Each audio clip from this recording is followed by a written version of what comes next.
This is a printout of the US Constitution. It's over 200 years old, but it's still considered by many to be the greatest political document ever written.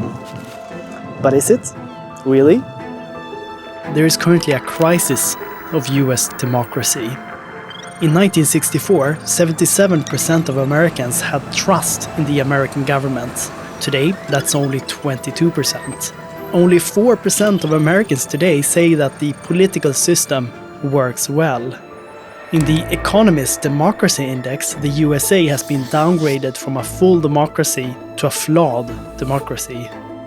And 4 out of 10 Biden voters and half of Trump voters somewhat agree that it would be best to split the United States into red and blue states.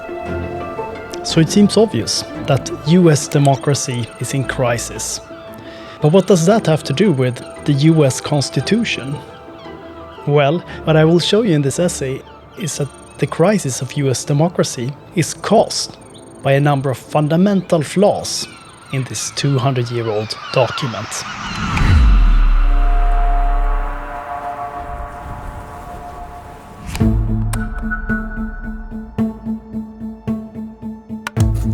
Article 2, Section 1 of the US Constitution contains one of the world's most important rules.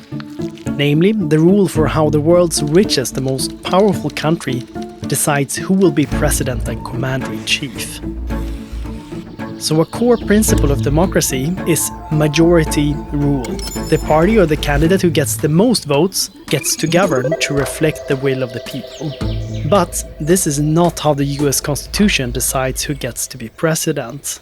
According to the Constitution, it's not the candidate who gets the most votes who wins, but instead the candidate who gets the most so-called electors from the states.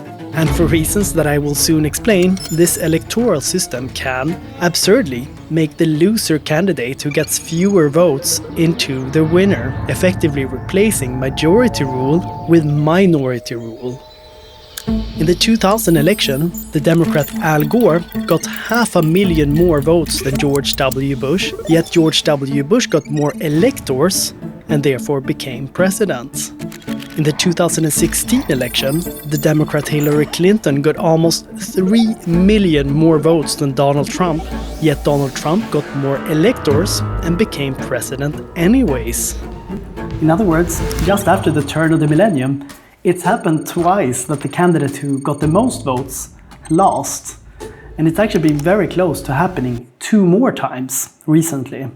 So in the 2004 election, George Bush got 3 million more votes than John Kerry. But if less than 60,000 votes would have been different in the state of Ohio, then John Kerry would have become president anyways.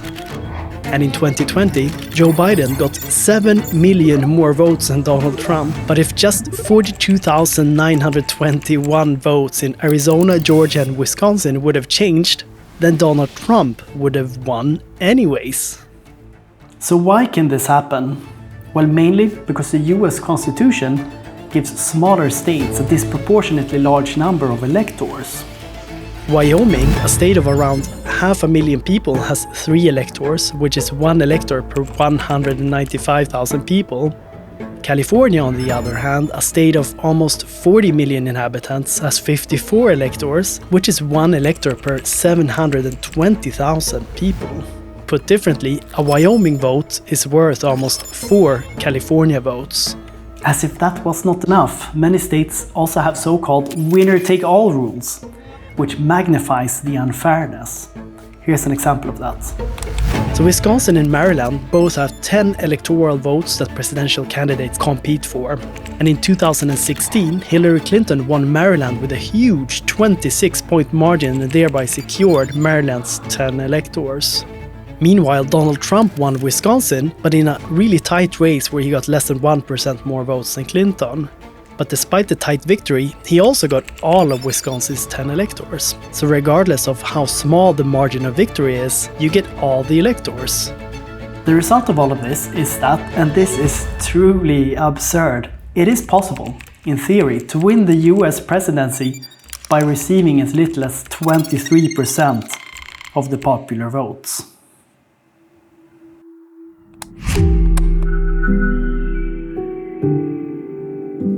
Article 1, Section 3 of the Constitution sets out that the US Senate, which is the most powerful wing of Congress, shall have 2 senators from each state, regardless of how big each state is. So when the Constitution was written in 1787, the difference between the most populous state in the USA, Virginia, and the least populous state, Delaware, was about 9-1. Today, the difference in population between the most populous state, California, and the least populous state, Wyoming, is 68-1.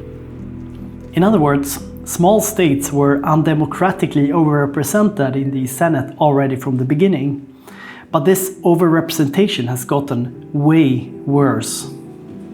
So during the last session of Congress, there were 50 Democratic senators and 50 Republican senators. But the 50 Democratic senators represented 42 million voters more than the 50 Republican senators. And this absurdity got even more absurd when the filibuster was introduced in 1970. The filibuster is a ridiculous procedural rule that makes it possible for a small minority of senators to halt all work in the Senate. This enables senators representing a minority of less than 25% of the population to block virtually any legislation.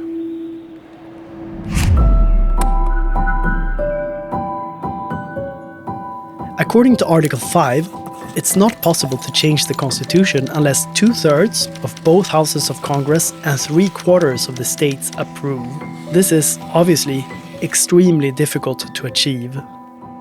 To be clear, most people, myself included, agree that a constitution should be more difficult to change than other laws. But the US Constitution is so difficult to change that during the last 200 years it's been changed only 15 times. Even when overwhelming majorities of Americans support change, it is sometimes almost impossible to achieve. As an example, 70% of Americans believe gun control laws are more important than protecting gun ownership.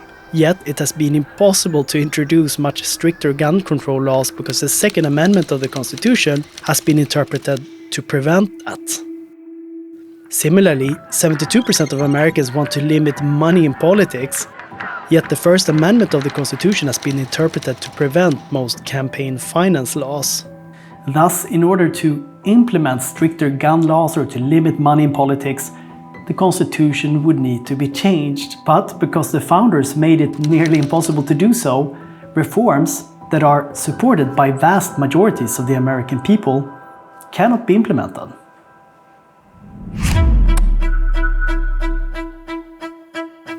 According to Article 3, Section 1 of the Constitution, judges of the US Supreme Court shall, during good behavior, serve for life. Once you're on the court, you can stay there until you die. So why did the founders want judges to serve for life? Well, they believe that if judges can't lose their jobs, then they will be more independent because they won't need to succumb to political pressures or political opinion. The founders did recognize, however, that judges appointed for life could end up staying on too long, even after they've become ineffective or corrupt.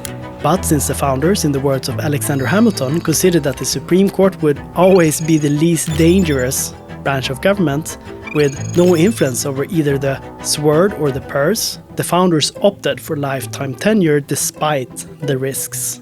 However, today it seems obvious that the founding fathers fundamentally underestimated how much power the Supreme Court and its judges would end up wielding. In the breathtaking 1803 case Marbury versus Madison, a case that to this day is studied by constitutional law students across the world, the Supreme Court gave itself the awesome power to declare laws unconstitutional. In the words of Chief Justice John Marshall, it is emphatically the providence and duty of the Judicial Department to say what the law is. And because the Constitution is more or less impossible to change, the Supreme Court's power to declare laws unconstitutional confers immense power on the court. Power that today neither Congress nor the White House can properly countervail on behalf of the people. There are plenty of examples of how the Supreme Court has wielded this immense power. In Bush v. Gore, the court effectively decided the outcome of a presidential election by halting a vote recount in Florida, leading to George W. Bush's victory.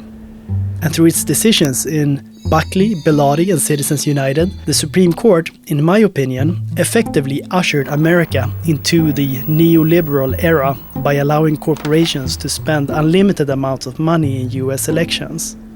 In Dobbs, the court overturned Roe v. Wade, eliminating the constitutional right to abortion.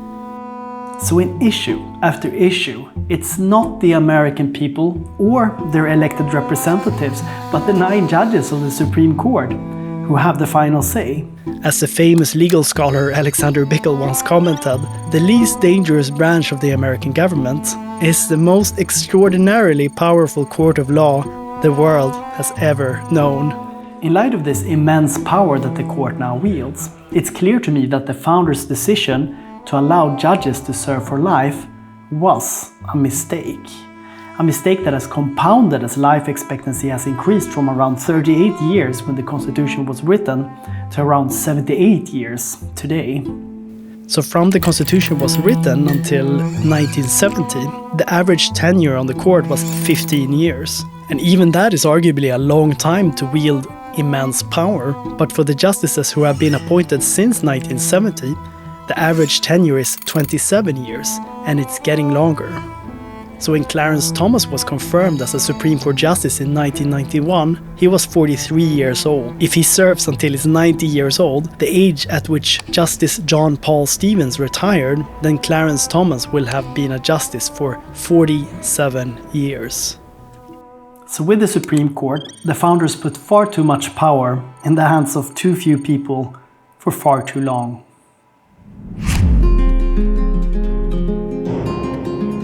So 23% of the popular vote can choose the president, and senators representing 25% of the people can halt legislation.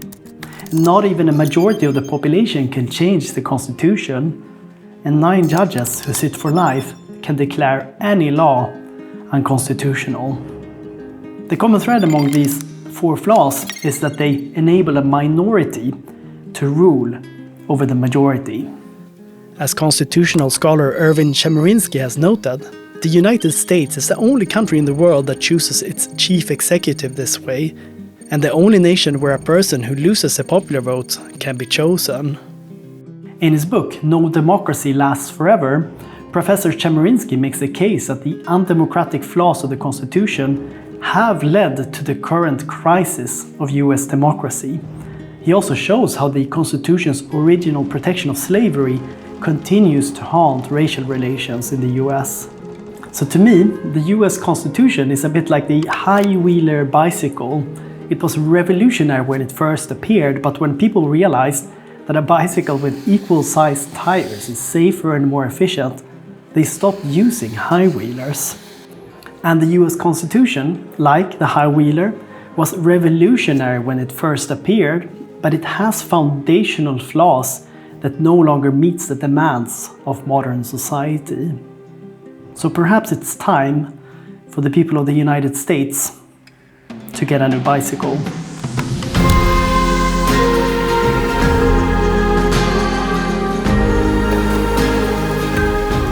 My name is Andres Acevedo and this is my YouTube channel, The Market Exit. I want to make more video essays like this one that you have just watched. Thank you for watching it, by the way.